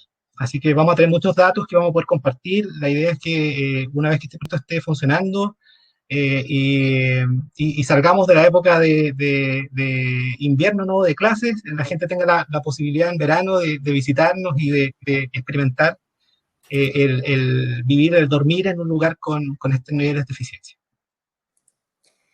Gracias, Juan Carlos. Vamos a hacer la última pregunta a Jesús, que es una pregunta bastante interesante para nuestro contexto nacional. ¿Cómo se puede avanzar en estos estándares en las viviendas sociales? Y como quizás la experiencia internacional que tú has tenido en eso. Sí, vivienda social se está incentivando mucho en Europa. Y se está incentivando también mucho públicamente, no solo vivienda social, sino privada, por ejemplo, en la región de la Columbia Británica, incluso ahora en Australia. Son políticas nacionales, ¿no?, a nivel nacional, ¿no?, como país Chile, pero igual también a nivel de región. E incentivarlo, quizás no a modo de subvenciones, sino no ofreciendo quizás alquileres. Hay que hacer números. Como bien decía Juan Carlos, el estudio económico de realizar un proyecto en esa tipología, sobre todo en un clima que tiene igual un clima bastante adverso tanto en verano como en invierno, si haces el estudio económico, la viabilidad económica del proyecto a 25 o 30 años, te das cuenta que, claro, estás dilatando en el tiempo un ahorro. Entonces, intenta llevártelo a día de hoy, ¿no?, para homogeneizar y realizar un estudio económico. Entonces, igual te das cuenta de que es más barato, como bien decía, pero también hay otros factores que es, ayudas a crear ambientes más saludables, ¿no? Ayudas yo creo que a los ocupantes estén más felices, ¿no? Viendo que realmente donde viven, donde residen, pues es una construcción que hay menos ruido, por ejemplo, no tienen que encender la calefacción a menudo o casi nada. Entonces, también son evitas problemas, ¿no? Es un alquiler, pues, ¿no? Si se dedica a alquiler social o incluso a venta, que es que el cliente lo va a demandar también. Entonces, es un poco analizar costes, poner buenas políticas, también quizás incentivarlo a nivel igual de impuestos, ¿no? No sé. Muchas gracias, Jesús. También agradezco a todos los expositores porque con esto terminamos la ronda de preguntas. También a todos los participantes que hicieron las preguntas en el chat. Les recuerdo que las presentaciones van a quedar disponibles en la plataforma de negocio y construcción, como comentaban ahí también en el chat, y que volvemos a encontrarnos el próximo miércoles 27 de enero en el mismo horario, a las 9 de la mañana, con el webinar Passive House en casas con CLT o madera laminada cruzada. Y nuevamente agradezco a todos por acompañarnos en este primer webinar, que es el primero, como les decía al principio, de un ciclo que continuará durante todo el año 2021 con interesantes temas. Muchas gracias. Muchas gracias. Muchas gracias.